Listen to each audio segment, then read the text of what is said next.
Get out of that seat now. You're making the other passengers uncomfortable." The words cut through the air, sharp and loud. Echoing off the polished cabin walls of Mesa Airlines Flight 227, the voice came from Catherine Ward, lead flight attendant, crisp uniform, perfect posture, and a tone that left zero room for argument. Her eyes were locked on a single passenger, an 11-year-old black boy sitting quietly in seat 2A. He wasn't causing any disturbance, not loud, not messy, not even fidgeting. He simply sat upright, hands folded in his lap, eyes calmly gazing out the window as others boarded. But somehow, for Catherine, that was enough to sound the alarm. Before we dive deeper into this powerful true story, where are you watching from?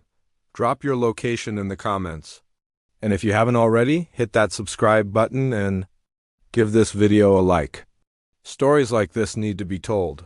Back to the story. His name was Malik Johnson, age 11.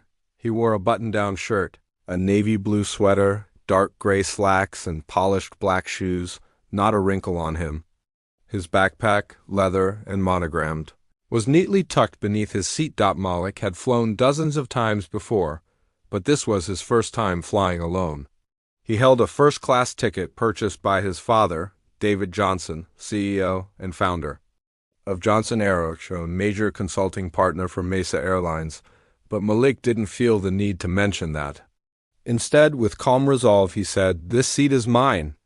"I'm not asking, I'm stating a fact." Catherine blinked, thrown off for just a second by the boy's poise. "Sweetie," she replied in a voice soaked in fake concern, "this is first class, you must be confused." Her smile was stiff, forced, her tone confident, dismissive, the kind that says, "I'm right, and you just don't know it yet." But Malik didn't flinch. He calmly reached into his blazer and pulled out the boarding pass. Holding it up, steady and clear, "Mesa Airlines Flight 227, Seat 2, would you like to scan it again?" Catherine didn't take the pass. Instead, she folded her arms and said, "Policy requires all minors to sit in the front row if unaccompanied." She glanced at the seat like Malik had somehow smuggled himself into it. "We'll get you a seat back in economy. Just follow me." Malik's tone remained even. "That's not what the check-in staff told us." My father called ahead and confirmed. "Everything with Mesa's VIP desk, I'm allowed to sit here." Catherine's face hardened. "Sir, I'm not going to argue with a child. Please gather your things." Nearby passengers were starting to take notice.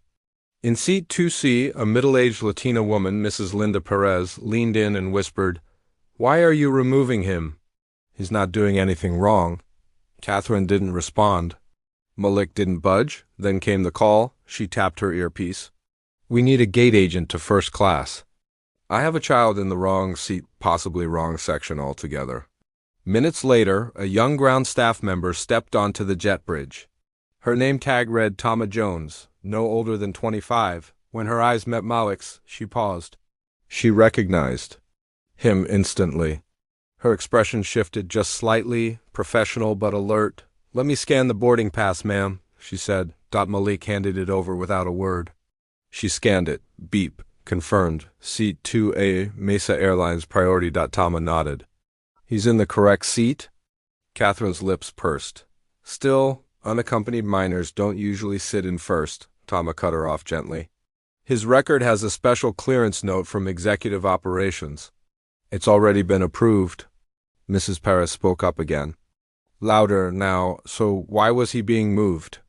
Silence. Just then, a tall man in a business suit entered through the main boarding door, Jason Miller, first officer. "What's going on here?"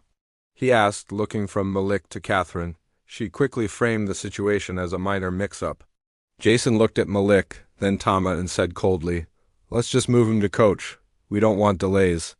Tama looked shocked. "Sir, he's cleared." Jason raised a hand. "We'll deal with it later. For now, get him up." Malik didn't cry. He didn't scream. He simply stood, picked up his backpack, glanced one last time at the seat that was rightfully his, and turned to Catherine. "I hope you realize what you just did."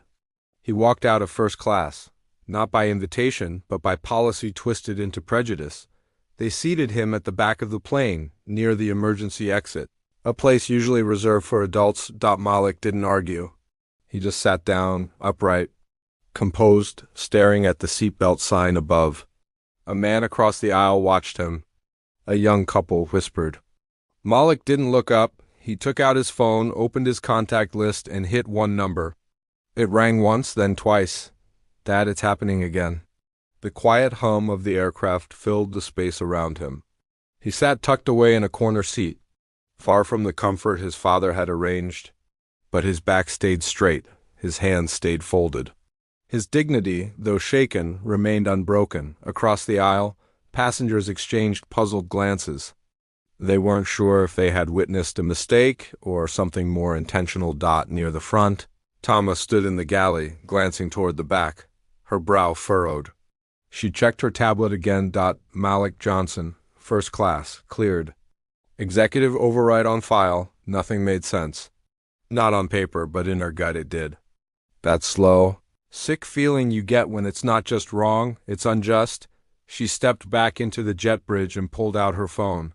Hi, this is Tamika at Gate 32. I think you need to alert VIP services. David Johnson's son just got pulled from first. She hung up. No drama, just truth. Passed on calmly. Catherine stood in the aisle, smiling tightly. She bent to adjust a seatbelt in row 3, ignoring the soft buzz of discomfort behind her. He'll be fine, she said. To no one in particular. Kids are resilient. But not everyone agreed. In 2C, Mrs. Perez crossed her arms, her eyes narrowed. That boy had a ticket, she whispered. A first-class ticket. I saw it. That wasn't policy. That was something else. Near the rear, Malik remained still, but his mind wasn't. It moved with sharp rhythm, familiar. This wasn't the first time. A year earlier, different airline, he was with his mother, suspicious glance. Whispered doubt. Reassigned for safety back then. He cried after landing. Not this time. Now he was 11, and he understood. My dad said, "Never raise my voice," he muttered, staring at the call button. Raise the truth. Up front, Jason Miller stood near the cockpit, arms crossed. When Tama approached him, he didn't even look up. We've got clearance to close the cabin. Let's move. Sir, she replied. David Johnson is a Mesa Airlines VIP, external consultant for operations. If his son, Jason, cut her off, he's a kid. He'll get another seat. We're not holding the flight. Over this. Tama didn't push, but she didn't move either. She stood there, letting her silence speak. Then turned and walked straight to the front desk. Meanwhile, Malik's phone buzzed quietly. One new message. On my way. Don't move. 5 words. But they hit like thunder. In his chest, he didn't smile, but for the first time, his blinking slowed.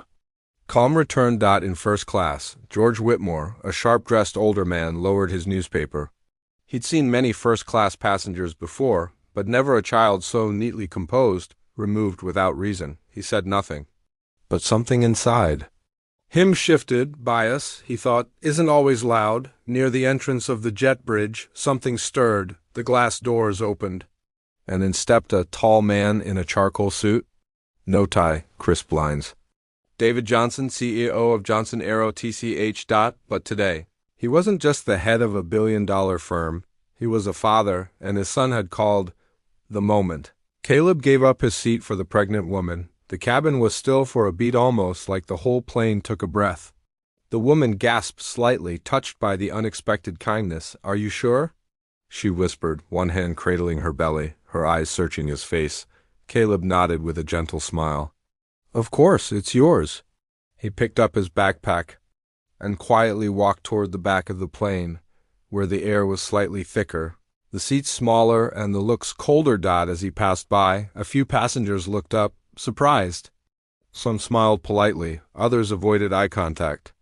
A flight attendant watched, blinking, unsure of what just happened, but what Caleb didn't know was that a pair of eyes had been watching the entire scene, sharp, calculating eyes filled with interest. The pregnant woman, still stunned, took the first-class seat and quietly thanked him again.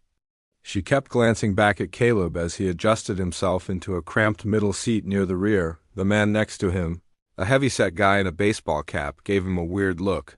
"You got bumped back here from first class?" he asked. Caleb gave a soft chuckle. "Nah, just gave up my seat." "For what?" the man asked, raising an eyebrow. "For someone who needed it more." The man didn't respond, just grunted and returned to scrolling on his phone. But a few rows ahead, someone else had noticed, a woman in a sleek business suit. Her expression unreadable. 30 minutes into the flight, the pregnant woman pulled out her phone, hesitated, then typed something. Her hands were trembling. Slightly, she hit send. Caleb, sitting near the back, leaned against the window and closed his eyes. He wasn't expecting anything. No applause, no thank you gift. That wasn't why he gave up his seat, but far ahead in the cockpit, the captain's phone buzzed. He picked it up, read the message, and froze. His co-pilot noticed. "What is it?" The captain didn't answer right away. He glanced back toward the cabin, his face suddenly pale, then with a calm but urgent voice, he reached for the intercom. "Ladies and gentlemen, this is your captain speaking. Please remain seated. We'll be making a slight change of arrangements shortly."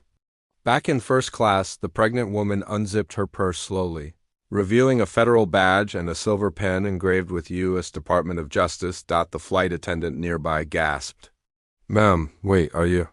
She raised a finger gently. "Please don't say anything yet."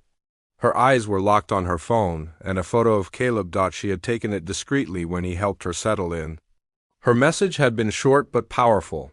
"This young man needs to be recognized immediately. Priority level 1. Make contact before landing." What happened next? Caleb, now half asleep, was startled when a senior flight attendant came walking up the aisle, straight toward him. She leaned down with a smile. "Mr. Caleb, could you please come with me for a moment?" He blinked, confused. Sure. Is something wrong?" "No, sir, just seat change." People watched as Caleb was quietly escorted back up the aisle, past the bathrooms, past the economy section, past the curtains, all the way into first class, but not just into any seat. He was placed next to the pregnant woman. She smiled at him. "I thought it was only fair," she said gently. Caleb was still confused. "What is this about?" She leaned closer. "You'll find out soon enough. Just know this. That seat you gave up, it changed everything." Silence, the kind that falls when truth lands so heavily it doesn't need to echo. Malik sat quietly, watching them go. He didn't smile, he didn't gloat. He simply whispered to himself, "I'm not angry, but I remember everything." David walked over to his son, knelt beside him slightly, and asked, "Do you want me to stay on board?" Malik looked up and replied, "I'll be fine, Dad. Go do what you need to do." David smiled. "You already did what I raised you to do." Then he turned to the Mesa Airlines executives who had entered the cabin after witnessing everything from the gate. "This isn't just about my son," David told them. "It's about every passenger you've ever judged wrong. It's about trust, about silence, about whether Mesa Airlines wants to just operate planes or set a new standard in the skies." They nodded slowly, saying nothing. One took notes on his phone. Another whispered into an earpiece. Meanwhile, Linda Perez leaned across the aisle and handed Malik a small folded note. In graceful cursive she had written, "Thank you for standing tall even when adults sat down." Behind her, George Whitmore added quietly, "Dignity is contagious, son. Don't let the world take that from you." The plane stayed grounded just a few more minutes, but something much bigger had already taken flight, within moments of Captain Reynolds' call. 2 new crew members arrived at Gate 32, a standby first officer and a flight attendant. They stepped in professionally, quietly aware they were walking into something much deeper than a routine personnel replacement. As Catherine Ward and Jason Miller were officially removed from the flight manifest, the cabin doors remained open, not due to delay, but because Mesa Airlines, knowingly or not, was rewriting part of its story on how passengers are treated. At the heart of that shift sat an 11-year-old boy, hands folded, back straight, eyes steady. Malik didn't gloat. He didn't smirk.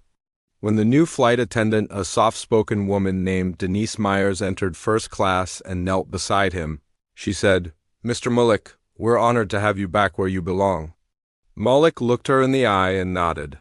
"Thank you, ma'am," he said softly. "I'm okay."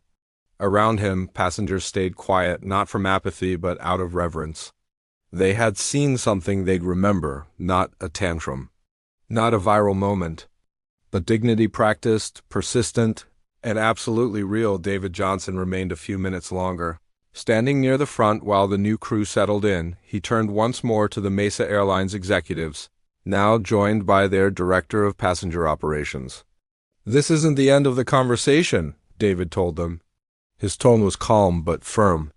"When my son's dignity is dismissed like that, what does that say about your entire crew, your system?" The operations director, a middle-aged man with glasses and a flushed face, nodded. "Mr. Johnson, we understand. We'll conduct a full review, and we appreciate you handling this." David raised his hand slightly. "Don't thank me for doing what any father should. Thank Malik for keeping his voice when yours failed him." Just before stepping off the plane, David addressed the passengers. Not with drama, just a single sentence. "We can't fly forward if we're stuck in where we think people belong," and then he left. The cabin door closed behind him, not the exit of a CEO, but the quiet departure of a man who knew his real work had only begun. Back in seat 2A, Malik sipped a cup of water and nibbled a small cookie the new attendant had brought. Not a bribe. Not for show. Just kindness, genuine and simple. Linda Perez leaned from 2C and said softly, "If I had half your grace at your age, my life would have looked very different." Malik gave a small smile. "My dad says grace isn't about letting go. It's about carrying things, right?" Linda chuckled. "He raised you right." In row 1, George Whitmore sat silently, hands folded. After a pause, he stood, turned, and crouched next to Malik.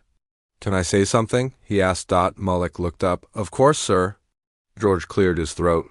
"When I saw you earlier, I made a judgment not because you did anything, but just because, and that was wrong. I see you now not as a kid, not just someone's son, but a young man who reminded me what dignity really looks like." Malik blinked once. "Thank you for telling me." "Most people don't," George smiled. "I'll do better next time. That's a promise." As he returned to his seat, a quiet warmth settled over the cabin. No applause, no viral videos. Just human beings. Realizing they had more to learn and someone just taught them, near the cockpit, Captain Reynolds reviewed the final checklist with his new first officer. His voice was steady, but his eyes held something different. "Let's close the cabin. We're ready for departure." Before the door sealed, the operations director leaned toward Linda Perez and whispered, "Would you consider speaking with us after the flight? We're forming a new passenger advisory board, and your voice clearly matters." Linda raised her brows.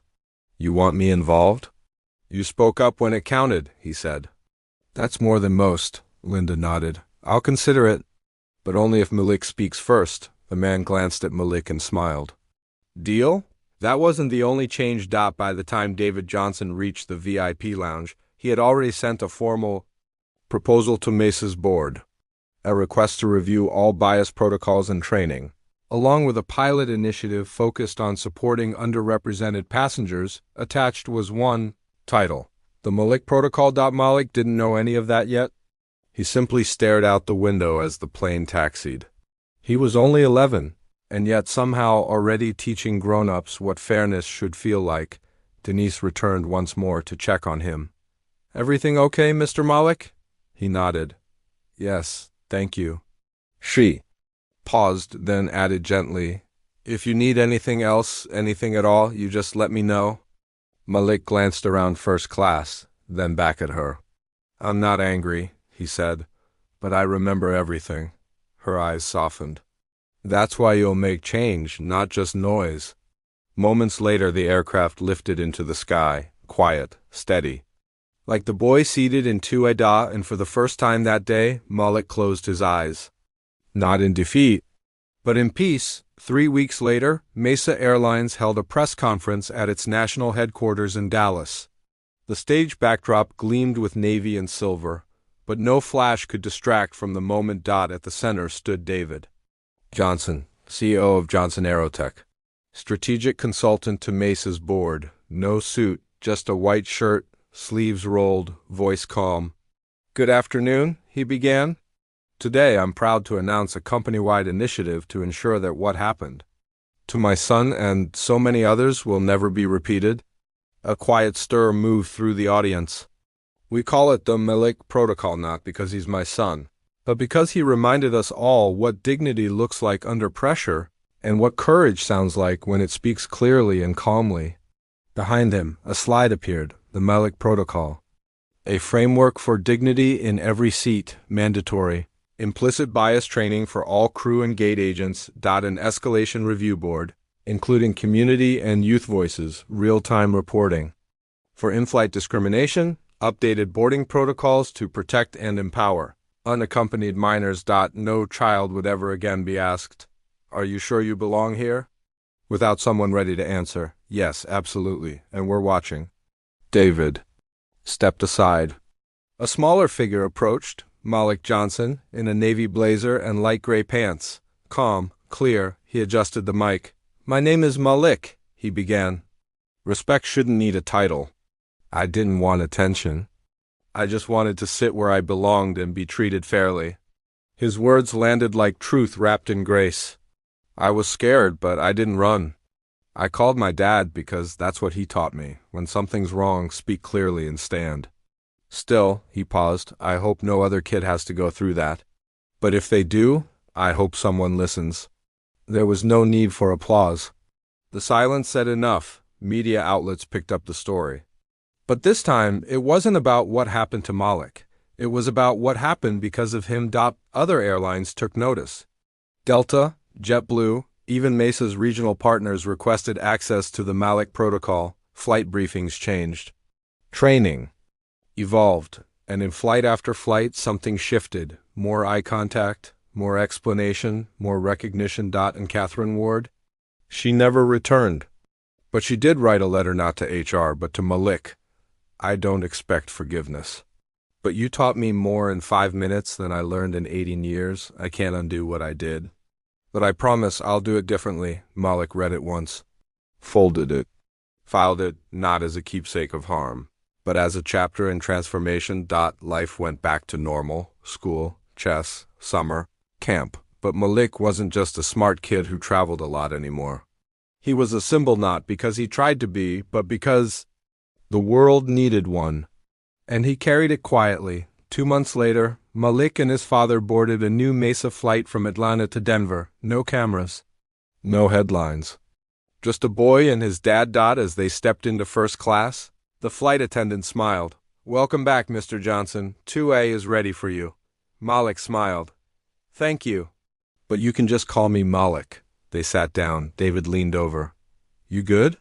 Malik nodded. Yeah, I don't need a big seat, just a fair one. David smiled. That's the legacy. As the aircraft lifted from the ground, so did something else, a new standard in the sky. Thank you for watching. If this story moved you, share it. Not just to raise awareness, but to remind us, quiet dignity can change everything. Until next time, stay kind. Stay just, and never underestimate the power of standing your ground. With grace, moral of the story, never judge someone by their clothes, their color, or how quietly they carry themselves. The people you overlook today might be the ones holding the power tomorrow. Respect, kindness, and humanity will always speak louder than pride or position. And remember, the real owner of the seat always returns, even if it takes a little time.